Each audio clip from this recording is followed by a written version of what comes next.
살아계신 하나님께 우리 신앙을 고백합니다. 주는 그리스도시요 살아계신 하나님의 아들이시니다. 아멘.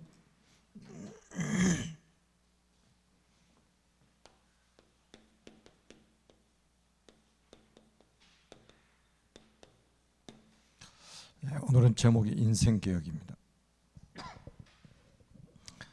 이제 우리가 인생개혁하면 뭔가를 바꿔야 되고 뭔가를 막 뒤집어야 되는 걸로 이렇게 인식을 하기 쉽잖아요. 근데 진짜 개혁이라는 것은 원래의 것으로 돌아가는 겁니다. 원래의 것으로. 다시 말하면 하나님이 만드신 나 이거 해보가는 겁니다. 그리고 하나님이 주신 나의 것이 있습니다. 이거 해보가는 거예요.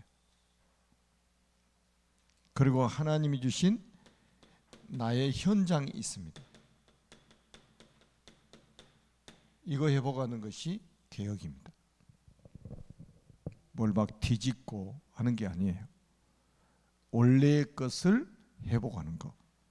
이게 진정한 개혁입니다. 우리가 너무 멀리 나가 있단 말이에요. 지금 말씀 이 축복하고 너무 멀리 지금 떨어져 있는 거예요. 동떨어져 있는 거예요. 일이 빨리 지금 우리가 돌아가는 게 진정한 개혁이다 이 말이에요. 그래서 오늘은 그러니까 이거는 이제 우리가 어떤 열심을 내 가지고 최선을 다해서 되어지는 것이 아니고 하나님의 전적인 은혜가 우리가 필요한 거죠. 하나님의 은혜가 필요한 거예요.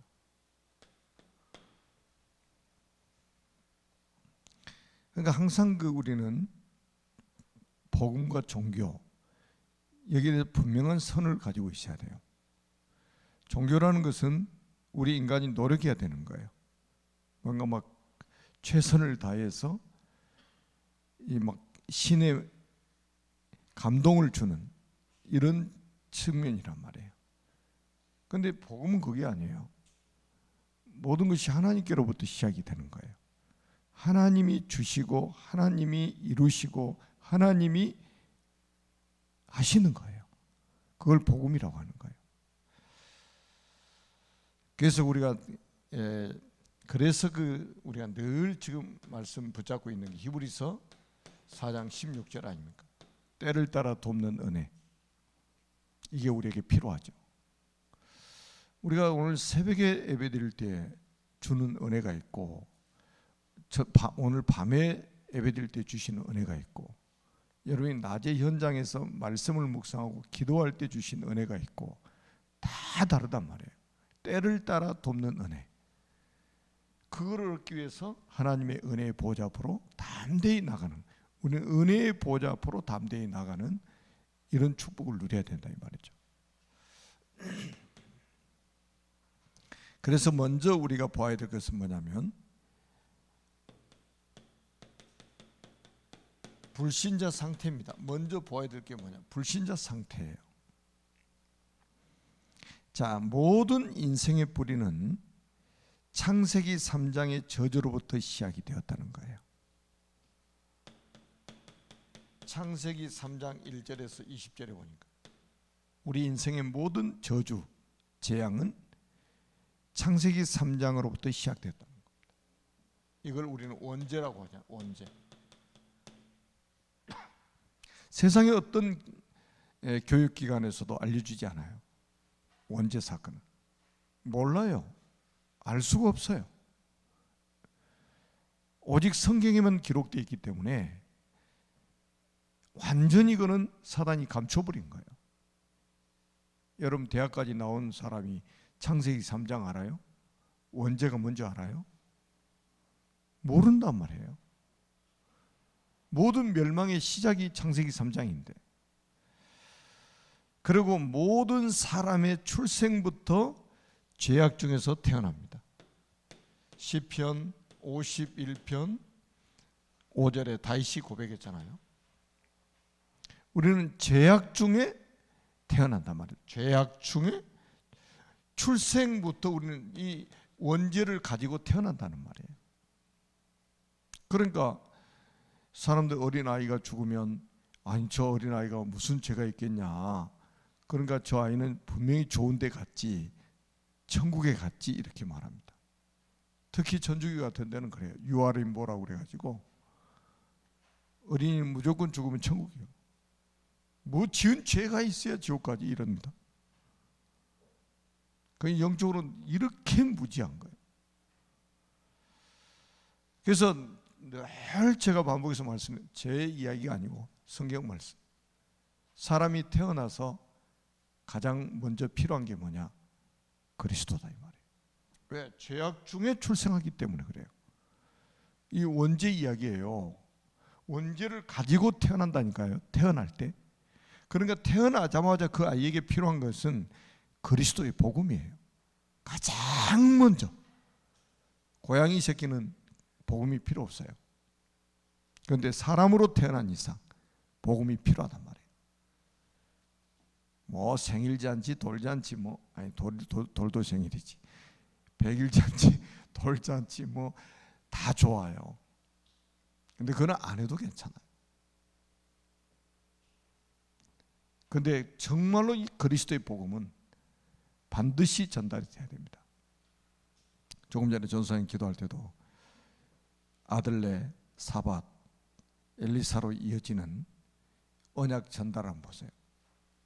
하나님 이렇게 언약의 대를 이어가는 언약의 명문가가 되기를 원하시는 거예요.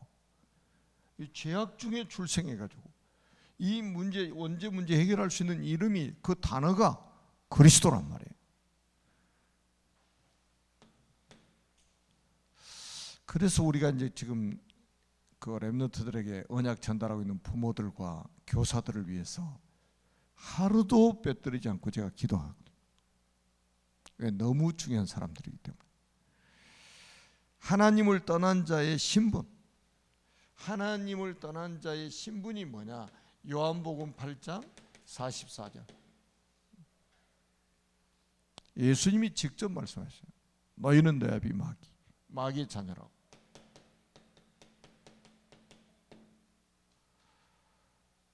한번 생각해 보세요. 신분 자체가 축복을 받을 수가 없게 돼 있어요. 마귀 자녀란 이게 굉장히 무서운 거 아닙니까? 예수님이 직접 진단하셨단 말이에요.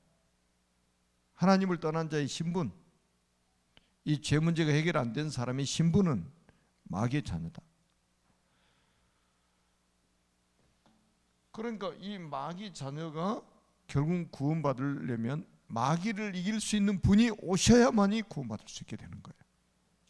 그 단어가 그리스도란 말이에요. 이것뿐만 아니라 우리가 에베소서 2장 1절에서 6절에도 나와 있잖아요. 허물과 죄로 죽었던 너희를 살리셨도다. 그러니까 신분과 그 상태, 허물과 죄로 죽었던 너희를 살리셨도다. 그리고 지금 공중 권세 잡은 자 있잖아요. 공중 권세 잡은 자 누굽니까? 마귀한테 지금 현재도 사로잡혀 있단 말이에요. 그리고 6절에 보니까 결국 어디 갑니까? 지옥 가는 거예요. 이게 불신자의 상태예요, 신분인 거예요. 그리고 우리가 가문의 배경, 또 가문의 배경이 어떻게 형성됩니까? 출애굽기 20장 3절에서 5절에 보니까 이로 하늘에 있는 것, 아래로 땅에 있는 것, 땅 아래 물속에 있는 것에 아무 형상이라든지 만들지 말며 그것들에게 절하지 말며 그것들을 섬기지 말라. 나 여호와는 질투하는 하나님인즉 나를 미워하는 자의 죄를 갚되. 이런 우상 숭배는요, 하나님을 미워하는 죄라고 그랬어요. 그래서 아비로부터 아들에게로 3, 4대까지 이르게 한다고 그랬습니다. 재앙이 3, 4대까지 이른단 말이에요. 다시 말하면 영적인 DNA가, 멸망의 DNA가 전달된다는 거예요. 그래서 무속인 되는 사람들 대부분 우상 숭배하는 가정에서 나오잖아요. 정신 문제 거의 대부분 우상 숭배하는 데서 나옵니다. 영적인 DNA예요. 멸망의 DNA, 재앙받을 DNA가 3, 4대까지 아비로부터 아들에게로 3, 4대까지 이르게 된다 이 말이에요. 이 대를 이어서 지금 DNA를 끊어버릴 수 있는 비밀이 뭡니까? 그리스도 아닙니까? 그래서 6절에 20장 6절에 보니까 여러분 3절에서 5절만 있으면 희망이 없죠. 6절에는 뭐라고 그랬습니까? 나를 사랑하고 내 계명을 지키는 자에게는 천대까지 은혜를 베푸느니라. 완전히 축복의 DNA, 예수 믿으면 축복의 DNA 쫙, 그래서 언약의 명문가를 이루게 되는 거예요. 여러분이 그 축복 대열 속에 있잖아요. 아멘. 그러니까 이게 우리 수준이 아니요, 하나님의 은혜란 말이에요. 이게 그러니까 자랑할 게 없어. 우리는 자랑할 게 있다면 하나님의 은혜만 자랑하는 거예요. 자, 그리고 우리가 다섯 번째는 뭐냐? 구원을 이런 이제 이런 문제를 가지고 태어나기 때문에 늘 우리는 뭡니까? 로마서 7장 19절에서부터 25절에 보니까 딱 죄의식에 사로잡혀 살아가는 거예요. 죄의식에 딱 사로잡혀 살아가는 거예요. 그러니까 이 죄의식에서 사로잡혀 있는데 바울도 그랬잖아요. 오라 나는 공고한 사람이로다. 이 사망의 몸에서 누가 나를 건져내랴. 그런데 이제 25절부터 쭉 8장 1절 2절까지 뭡니까? 그리스도 안에서 해방했다. 그리스도 예수 안에서 해방받았다. 이렇게 나오잖아요. 그리스도 예수 안에 있는 자는 결코 정죄함이 없다. 그리스도 예수 안에 있는 자는 생명의 성령의 법이 죄와 사망의 법에서 너를 해방시키셨다. 완전히 여러분 그리스도가 아니면 여기서 빠져나올 수가 없어요. 이거를 우리는 뭐라고 합니까? 운명이라고 하는 거예요. 운명. 운명에서 못 빠져나와요. 그리스도가 아니면 운명에서 우리 스스로 빠져나올 수가 없어요. 회복 불가능입니다. 그래서 이 상태를 칼빈은 뭐라고 그랬냐? 전적 타락. 전적 타락이요, 전적 부패라고 그랬습니다. 그러니까 우리 스스로 회복 불가능이란 말이에요. 그래서 하나님의 은혜가 필요한 거예요. 그래서 그리스도가 우리에게 필요한 거예요. 그러니까 원래 하나님 우리를 만드신 건 이렇게 만드신 게 아니잖아요. 하나님의 형상대로 만드셨잖아요. 그리고 뭡니까? 우리는 복음 안에서 새롭게 된다고 말씀을 하고 있습니다. 복음 안에서만 새로운 피조물로 바뀌어집니다. 그래서 우리는 꼭 기억해야 될 게 뭐냐? 복음 안에서 새로운 규모를 갖춰야 됩니다. 고린도후서 5장 17절에 그런즉 누구든지 그리스도 안에 있으면 새로운 피조물이라. 이전 것은 지나갔으니, 이건 다 지나가 버렸다 이거예요. 보라 새 것이 되었도다. 이전 것은 지나갔으니 보라 새 것이 되었도다. 그리고 우리가 빌립보서 4장 6절에서 7절에도 보니까 아무것도 염려하지 말고 모든 일에 기도와 간구로 너희 구할 것을 감사함으로 하나님께 아뢰라. 그러면 모든 지각에 뛰어난 하나님의 평강이 너희 마음과 생각을 지키시리라 했단 말이에요. 새로운 규모, 복음 안에서 새로운 규모를, 삶의 규모를 갖추도록 해야 된다. 그 다음에 두 번째는 뭐냐? 복음 안에서 새로운 삶의 행동을 해야 된다.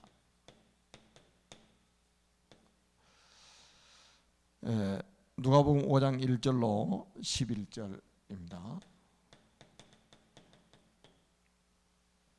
지금 제자들이 그 어부 출신이 7명이나 되잖아요.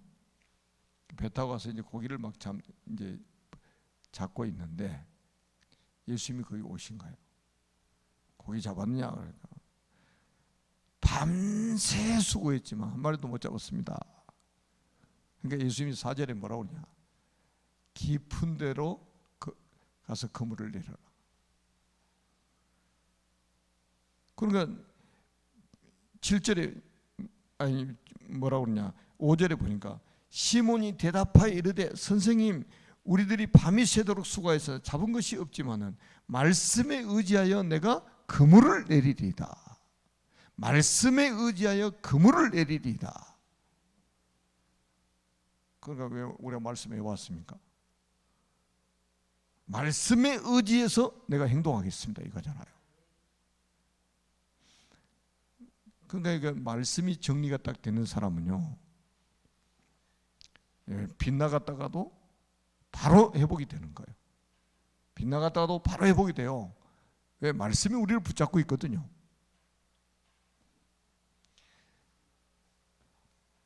말씀에 의지하여 내가 그물을 내리이다. 이거 아주 중요합니다. 우리 행동이 어디서 나와야 됩니까? 복음 안에서, 말씀 안에서 나와야 된다 이 말이죠. 자, 그 다음에 세 번째는 뭐냐? 복음 안에서 삶의 습관이 형성되도록 해야 된다. 우리 지금 어른들이 이렇게 되고 우리 후대들 교육을 이렇게 시켜야 된단 말이에요. 복음 안에서의 습관이 형성되도록 해야 된다. 우리가 다니엘서 6장 10절입니다. 다니엘이 위기를 만나가지고 기도한 게 아니에요. 평상시에 이렇게 해왔어요. 전에 행하던 대로 하루 3번씩. 이게 아주 중요한 거예요. 습관, 후천적인 거잖아요. 이게 완전히 몸에 배어버린 거예요. 기도하는 게 밥 먹는 것처럼, 우리가 숨을 쉬는 것처럼 돼버린 거예요. 하루 3번씩. 이게요, 계속 반복을 하다 보면 이게 되는 거예요. 습관이라는 건 그렇잖아요. 그래서 우리가 받았던 메시지가 뭡니까? 정시 기도를 습관하고, 무시 기도를 습관하고, 집중 기도를 습관하면 어떤 일이 벌어집니까? 여러분, 기도 안 하는 사람 10,000사람하고 기도하는 한 사람하고 누가 이깁니까? 기도하는 한 사람이 이기는 거예요. 왜 이깁니까? 하나님이 이기게 해주시는 거예요. 이번 주 우리 강단에도 그렇잖아요. 군사력 가지고 아람 지향을 막은 게 아니에요. 정치인들이 아람 지향을 막은 게 아니에요. 엘리사 한 사람이 아람 지향을 막아버린 거예요. 이게 성경적인 세계관을 갖는 거예요. 기독교 세계관이라는 게 바로 그거예요. 그러니까 지금도 보세요. 러시아하고 우크라이나 전쟁 중에 있는데 유럽이 지금 깜짝 놀래가지고 무기 구매하느라고 지금 아주 초비상이 걸렸습니다. 나라마다 지금. 이러다 우리나라도 전쟁이 일어나면 우리나라도 이렇게 되는 거야. 막 무기 막 지금 막 난리가 났어요. 온 세상. 여러분,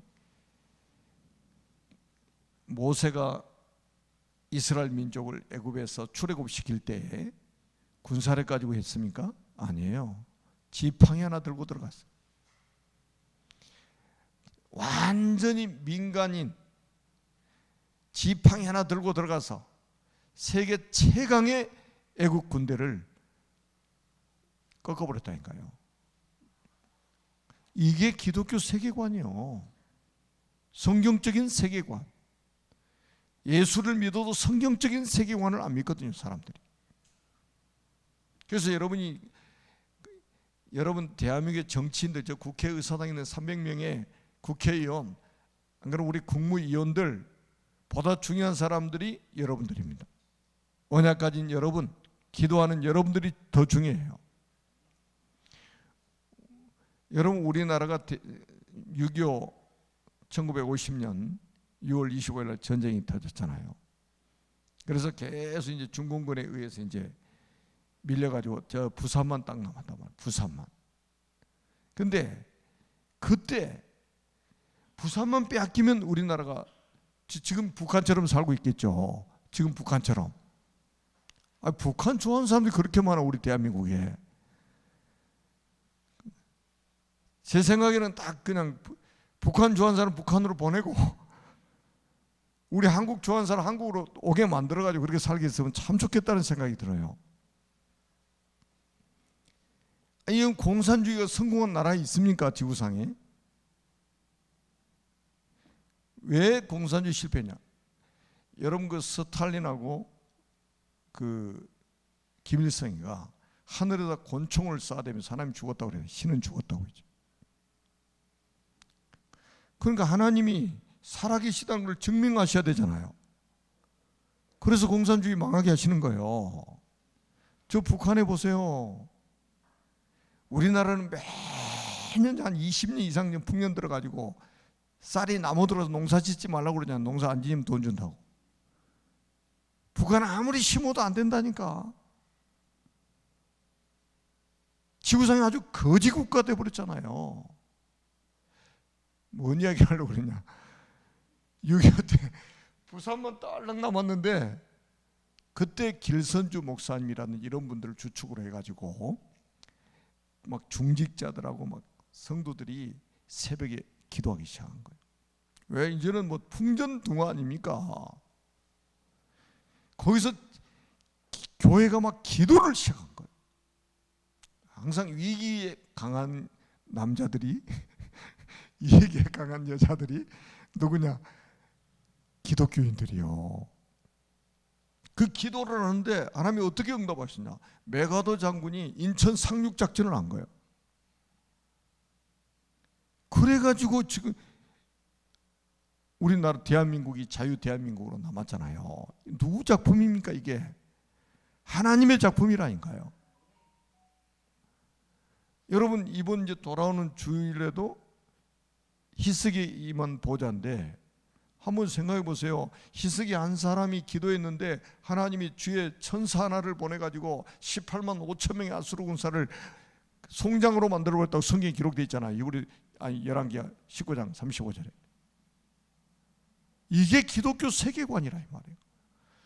우리 지금 렘넌트들에게 기독교 세계관, 성경적인 세계관을 가르쳐야 돼요. 하나님 절대 주권자가 하나님이시다. 군사력으로 되는 게 아니에요. 경제력 가지고 되는 게 아니에요. 그래서 우리가 이 기도라는 거는요, 보좌를 움직이는 기도다. 시공간 초월하는 응답을 받는 기도다. 그래서 기도가 되어져 버린 사람은요, 어디다 내놔도 돼요. 어디다 내놔도 돼요. 무인도에다 갖다 놔도 살아요. 왜? 보좌하고 통하는데. 하나님 무인도라고 역사 못 하십니까? 그런데 기도 안 하는 사람은요, 세상 사람이 다 도와줘도 안 되게 돼 있어요. 우리는 사람이 돈 받고 사는 게 아니에요. 시편 121편 1절에 눈을 들어 산을 보라. 천지의 도움이 누구에서 옵니까? 하나님께로부터 온다 이 말이에요. 나의 도움이 어디서 올꼬? 천지를 지으신 여호와에게로소다.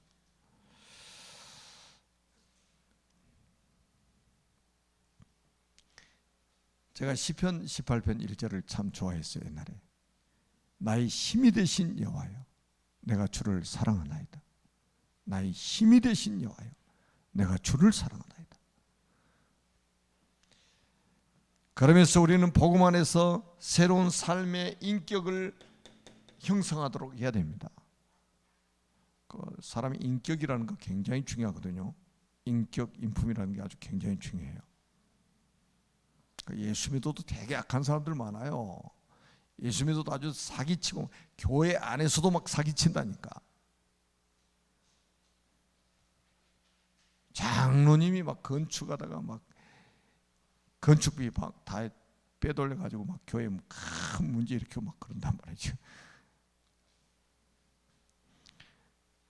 그 절대 믿지 말라고 하더라고. 근데 우리 복음 가진 중직자들은 뭔가 사람이 다르잖아요. 동기가 없잖아요. 참 감사한 일이죠. 그래서 우리가 에베소 5장 15절에서 18절입니다. 여러분, 복음의 인격을 형성한다는 이 말은 평생 복음 운동할 수 있는 그릇 준비하는 거예요. 인격에는 그릇입니다. 그릇. 여러분, 구원은요, 단 한 번에 영원히 끝나버리는 거예요. 근데 그 사람이 복음을 위해서 평생 쓰임 받는 것은 그 복음적인 인격 있잖아요. 인격. 이거 형성이 돼야 돼요. 자, 그 다음에 다섯 번째는 뭡니까? 복음 안에서 운명 형성되도록, 삶의 운명이 형성되도록 해야 된다. 그래서 우리가 이제 갈라디아서 2장 20절, 내가 그리스도와 함께 십자가에 못 박혔나니 이제는 내가 산 것이 아니요 오직 내 안에 그리스도께서 사신 것이라. 오직 내 안에 그리스도께서 사신 것이라. 이게 아주 중요한 거예요. 네. 그 다음에 이제 우리가 세 번째는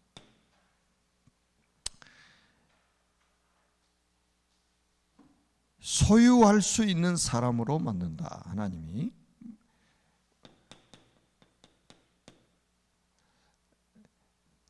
우리가 이제 바울이 그런 표현을 했죠. 세상의 모든 것 배설물 딱 얘기해 버린 거예요.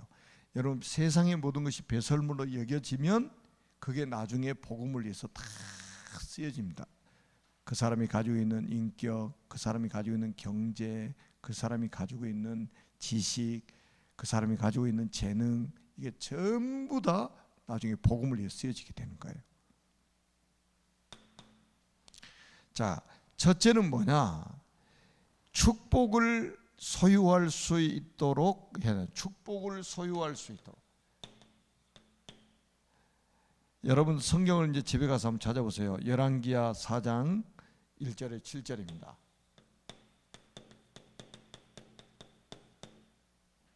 여기 보니까 사별한 선지자의 생도가 자기 남편이 이제 선지자가 죽어버렸단 말이에요. 그리고 이제 아들 하나 데리고 이제 과부가 된 거죠. 얼마나 먹고 살기 힘들겠습니까? 그 당시에 그 살기 어려운 시대에 빚 잔뜩 남겨놓고 떠나버린 거예요. 그 이제 엘리사가 이제 가진 게 뭐였냐 그러니까는 이 선지자의 생도의 아내가 뭐라고 하냐면 기름 한 그릇밖에 없습니다. 가진 거라고는 기름 한 그릇밖에. 여러분, 기름 한 그릇 가지고 어떻게 먹고 삽니까 아들하고. 그러니까 엘리사가 그래? 그러면 동네 가서 그릇을 빌려올 수 있는 대로 다 빌려와라. 그래서 이제 그릇 다 빈 그릇 다 빌려가다 말고 빌려올 수 있는 데까지 빌려왔어요. 그래 딱 문을 닫고 기름을 부으라고. 기름을 부으라니까 계속 나오는 거예요. 기름 부으니까 막 기름 부으니까 계속 나와. 그러니까 다 빌려온 그릇에 기름이 다 찼어요. 또 없냐? 그러니까 없대. 그래 딱 그치는 거예요. 그래서 엘리사가 뭐라고 하냐면 야, 이거 팔아가지고 빚 다 갚고 나머지는 아들하고 같이 생활해라. 여러분, 축복을 받을 그릇을 이게 안 믿어지니까 있잖아요. 우리 노력으로 뭔가 막 하려고 합니다. 예배 다 실패하고 기도 바빠서 안 되고 내 열심으로 뭔가를 막 하려고 한다니까요. 이거 보시라니까. 이거 여러분 성경 구절 한번 잘 한번 찾아보세요. 아니 어떻게 기름이 부으면 계속 나옵니까? 그릇이 채워질 때까지 다 나오는 거예요. 이럴 줄 알았으면 그냥 빚을 내서라도 그릇 다 사오는 건데 그냥. 그 다음에 하나님의 응답을 소유할 수 있는 자. 하나님의 응답을 소유할 수 있는 자. 자, 시편 81편 10절입니다.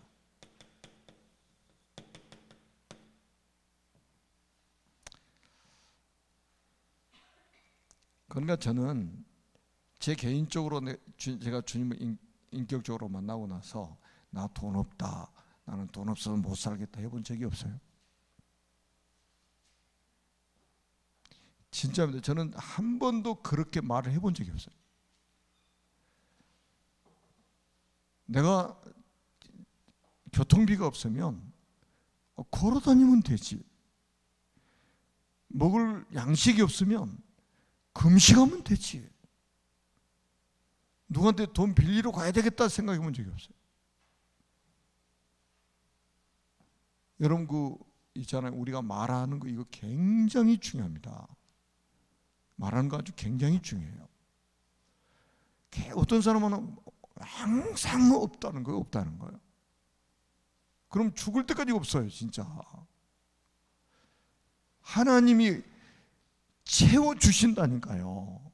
하나님이 하늘의 문을 여셔가지고, 아멘? 진짜 믿음을 회복해야 됩니다, 우리가. 여 81편 10절에도 뭐라고 했냐면, 내 입을 크게 열라. 내가 채우리라. 약속했는데도 입을 안 열어. 그 말은 기도를 안 한다 이 말이에요. 내 입을 크게 열라. 내가 채우리라 그랬는데 그 뒷절에 보니까 아무 이렇게 하나님이 약속하셨는데도 입을 안 열어. 기도를 안 해요. 여러분 진짜입니다. 여러분 우리가 지금 RDC 건축하는 것도요. 우리 있잖아요. 벽돌 한 장, 한 평, 한 방, 한 기념관 이렇게 했잖아요. 그러면 우리가 기도할 때, 여러분 기도할 때 어떤 기도를 합니까? 내가 후대를 위해서, 진짜 우리 렘넌트를 위해서 벽돌 한 장이라도 우리가 남겨놓고, 안 그러면 조금 응답이 오면 한 평이라도 내가 평생에 한 평을 못 남깁니까? 렘넌트를 위해서.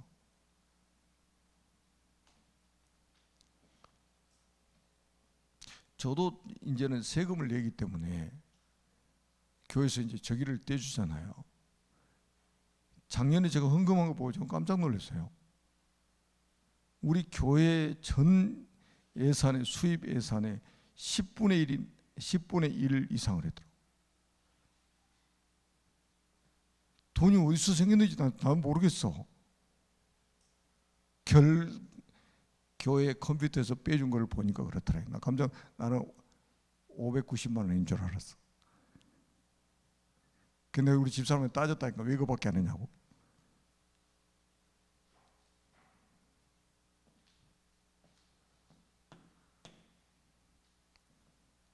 그 나중에 동그라미 하나 더 있는 거 있잖아요.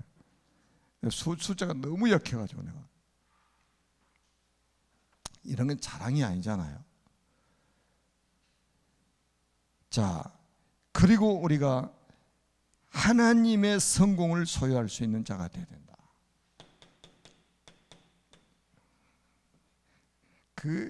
우리 어렸을 때 있잖아요. 우리 어렸을 때는 조금 공부 잘하는 애들은요, 꼭 어디 가서 저기 뭐 고시 공부 같은 거 하냐면 절간에 가가지고 머리 빡 깎고 여기다가 질끈 동에 메고 그러고 공부합니다. 꼭 동네에 하나씩 그런 애들이 있어. 공부 특출나게 잘하는 애들이. 나중에 다 거의 다. 참 안타까운 거예요. 여러분, 하나님이 주신 성공 있잖아요. 이거를 회복해야죠. 이거를. 요셉이 애굽의 총리가 된 게 요셉이 고시 공부해가지고 합격해서 됐습니까? 참 안 믿어. 하나님을 전혀 안 믿는다 이 사람들이. 그러니까 보세요. 예배 중요한 게 아니에요. 그 시간에 공부해야지 뭐. 기도가 왜 중요합니까? 그 시간에 열심히 일해서 돈 벌어야지. 절대 불가능한 일이 절대 가능케 하시는 분이 누구냐? 하나님이신 거예요. 이거를 믿어야 되는 거예요, 우리가. 그리고 우리가 네 번째는 뭐냐?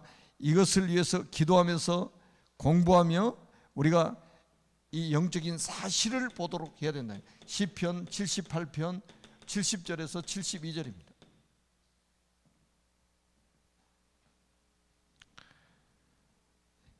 자, 그 다음에 우리가 다섯 번째는 뭐냐? 뭐를 키워야 돼? 유일성. 그 다음에 전문화.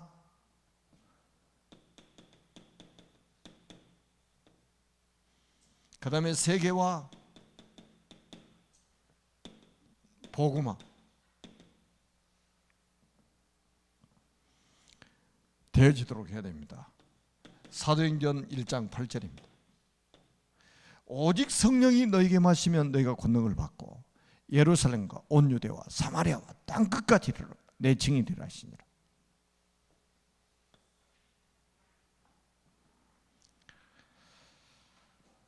그 하나님이 살아계시기 때문에 하나님이 우리에게 정확한 시간표에 하늘의 보좌의 축복을 누리도록 하셔가지고 결국은 하나님이 저와 여러분들을 세계 만민 앞에 증인으로 세우실 겁니다. 그래야 세계 복음화 가능합니다. 237 나라 5천 미전도 종족 복음화가 가능해져요. 기도하겠습니다. 살아계신 하나님 아버지의 은혜를 감사합니다. 주님 큰 영광을 받아 주옵소서. 특별히 이번 주간에 언약의 백성들 가운데 코로나 감염된 중직자 또 렘넌트들이 가장 많은 주간입니다. 특별히 예배 전에 우리 조일의 렘넌트가 39도가 넘는 열 때문에 구급차를 타고 병원에 가서 치료를 받고 지금도 병원에 입원하기 위해서 대기하고 있다는 소식을 전달받았습니다. 살아계신 아버지 하나님, 코로나 감염되어 있는 모든 우리 전도자들 또 렘넌트들 하나님이 보좌의 축복으로 함께해 주시고 시공간 초월하는 응답으로 함께하여 주셔서 빠른 시간에 회복되도록 역사에 주옵소서. 지극히 평안한 가운데 정말로 하나님 주신 영적인 힘을 얻어서 237 나라 5천 종족 복음하고도 남을 수 있는 산 증인들이 되게 하여 주옵소서. 모든 영광을 주님께 돌려드리며 예수 그리스도의 이름으로 간절히 축복하며 기도드립니다. 아멘.